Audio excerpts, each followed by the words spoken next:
অনেকের কথা থাকে যে আপনাদের সার্ভিস চার্জ কি নিচ্ছেন, আমরা যে প্রোডাক্টটা অফার করছি। দেখুন ভাই, আমাদের অনেক অফিস এস্টাবলিশমেন্ট কস্টিং, ১৭ উপরে এমপ্লয়ি, আপনাদেরকে আমরা সার্ভিসটা দিচ্ছি। আমাদের এখান থেকে ওখান থেকে লোকজন সোর্সিং করছে, কস্টিং হচ্ছে, ধরেই আমরা একটা ন্যূনতম প্রফিট এনশিওর করে কোয়ান্টিটি কাজ করার জন্য, এবং গল্প না, যেন আসলে কাজ হয়, সার্ভিসটা দিতে পারি।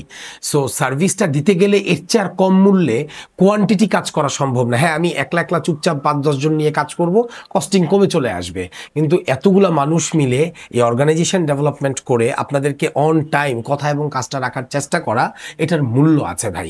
সো ওইটাই আমরা কম বেশি ধরে আমাদের অ্যামাউন্টটা আপনাকে প্রোভাইড করছি। অনেকের কথা থাকে এখানকার নেগোসিয়েশনের কিছু আছে, ডিসকাউন্টের কিছু আছে, আমাদের হাত জোর করে ক্ষমা করবেন, আপনার পেমেন্ট এবং সময় দিয়ে আমাদের সহযোগিতা করবেন। প্রচুর ক্লায়েন্ট আছে আমাদের, আমরা চাই আপনার স্বপ্নটা বাস্তবায়ন হোক, কিন্তু মনে রাখতে হবে যে যেটার যা মূল্য তা দিতে প্রস্তুত থাকতে হবে, সেটা যদি পাইতে হয়।